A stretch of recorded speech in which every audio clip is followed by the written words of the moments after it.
নমস্কার বন্ধুরা। ভারত সেবাশ্রম সংঘ আমাদের অত্যন্ত পরিচিত ও প্রিয় প্রতিষ্ঠান। 1916 সালে আচার্যদেবের সিদ্ধিলাভের 1 বছর পর মাঘ মাসের শুক্ল একাদশীর গভীর রাত্রে চারদিক নীরব নিস্তব্ধ। তখন ব্রহ্মচারী বিনোদ স্বীয় সিদ্ধাসনে বসে গভীর ধ্যানে মগ্ন। কোনো বাহ্যজ্ঞান নেই। তখনই এক প্রশান্ত গম্ভীর শব্দে এক দৈববাণী আচার্যদেবের কানে ভেসে এলো। আর দেরি কেন, সুসময় উপস্থিত। কঠোর তপস্সাধনায় যে মহাজ্ঞান ও মহাশক্তি উপস্থিত হয়েছে, সেই মহাজ্ঞান ও মহাশক্তি সমগ্র জাতির মহামুক্তি আনয়নে সমর্থ। মৃত সঞ্জীবনী বাণী প্রচার করো। আগামী মাঘী পূর্ণিমার পুণ্য দিনে সংঘের প্রাণ প্রতিষ্ঠা করে যুগধর্মের এই দৈব বাণীকে ভগবানের নির্দেশ মনে করে সারা রাত গভীর চিন্তা করে তা পালন করার সংকল্প নিলেন আচার্যদেব।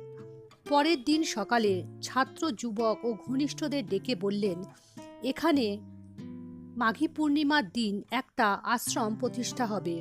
মাত্র 2-3 দিন বাকি আছে।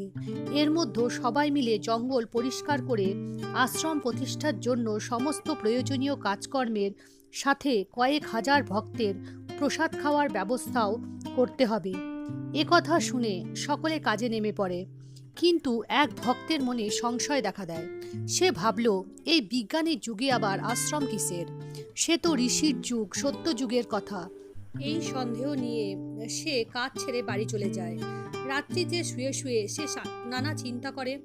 এমন সময় সে স্বপ্ন দেখে, খুব সাদা ধবধবে কাপড় পরা, খুব পাকা সাদা চুল সম্পন্ন এক অপূর্ব সুন্দরী অতি বৃদ্ধা এক মহিলা হাত তুলে শান্ত স্নিগ্ধ অথচ দৃঢ় কণ্ঠে বললেন, সাধু যা বলছে তাই কর।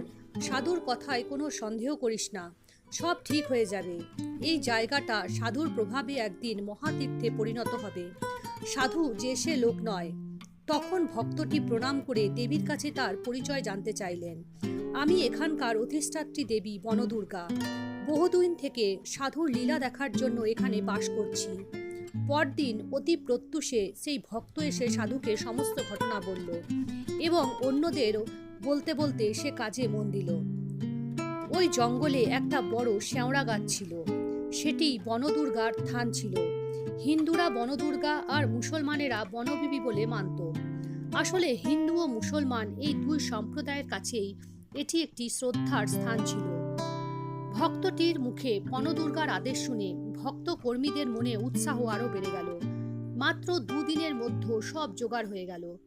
1917 সালে মাঘী পূর্ণিমার দিন স্তব স্তুতি পাঠ, রাধা গোবিন্দের পুজো, বনদুর্গার পুজো, অখণ্ড নাম সংকীর্তন ইত্যাদি মাঙ্গলিক অনুষ্ঠানের মধ্য দিয়ে সংঘের প্রাণ প্রতিষ্ঠা হলো। হাজার হাজার ভক্ত প্রসাদ গ্রহণ করলো।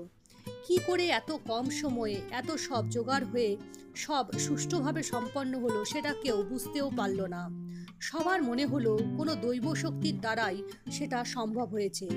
আর এই দৈব শক্তির উৎস স্বয়ং আচার্যদেব। অবশ্য তিনি নিজেও বলেছেন, কিভাবে কি করতে হবে কিছুই জানা নাই। কে যে অলক্ষ্যে হাত ধরে সবকিছু করিয়ে নিল। তিনি বলেছিলেন, সর্বনিয়ন্তা নিজেই তোমাদের সংঘের পরিচালনার ভার নিজের হাতে গ্রহণ করেছেন। জন্মবোধি আমি নিজের ইচ্ছায় কোনোদিনও চলিনি, কিছু করিনি। এই সংঘ তারই ইচ্ছায় সৃষ্টি। তার আদেশে ইঙ্গিত ভিন্ন কিছুই করা যায় না। ভগবানের আদেশে যে সংঘ প্রতিষ্ঠিত হয়েছিল তা প্রথমে সাধন কুঠির বা বাজিতপুর সেবাশ্রম নামেই পরিচিত ছিল। ইতিমধ্যে মাদারীপুর, খুলনা, কলকাতা, আশাশুনি আশ্রমের কাজ শুরু হয়েছে, কিন্তু আশ্রমের কোনো নির্দিষ্ট নামকরণ করা হয়নি। নির্দিষ্ট নামকরণের জন্য 1923 সালে বাজিতপুরে মাঘী পূর্ণিমা উৎসবের পরদিন সন্ধেবেলায় ত্যাগী সন্ন্যাসীদের নিয়ে এক আলোচনা সভা বসে। উপস্থিত সদস্যরা সকলে নানা নামের কথা বলল, কিন্তু আচার্যদেব বললেন, আমার এই সংঘের নামের মধ্যে ভারত, সেবা, সংঘ ও আশ্রম এই 4টি শব্দ থাকবে। এই 4টি শব্দের দ্বারাই বোঝা যাবে সংঘের আদর্শ ও উদ্দেশ্য। ভারত শব্দটির দ্বারা বোঝা যাবে এই সংঘ ভারতীয় আদর্শের ওপর প্রতিষ্ঠিত হয়ে বিশ্বজগতে প্রচার করবে ভারতের আদর্শ ও ভাবধারা। সেবা শব্দটির দ্বারা বোঝা যাবে সকল ধরনের সেবাই হবে এই প্রতিষ্ঠানের কাজ। আশ্রম শব্দটির মধ্যে নিহিত আছে প্রাচীন ভারতের বৈদিক ভাব ও শিক্ষা সংস্কৃতির আদর্শ। আর সঙ্গ শব্দটি সঙ্গবদ্ধ হয়ে বসবাস করার প্রেরণা প্রচার করবে। সবার সমর্থনে ভারত সেবাশ্রম সংঘ নাম রাখাই স্থির হলো। বর্তমানে দেশে বিদেশে শতাধিক শাখা ও কেন্দ্র নিয়ে বিরাট এই কেন্দ্র অত্যন্ত গৌরব ও সুনামের সঙ্গে 100 বছর অতিক্রম করেছে।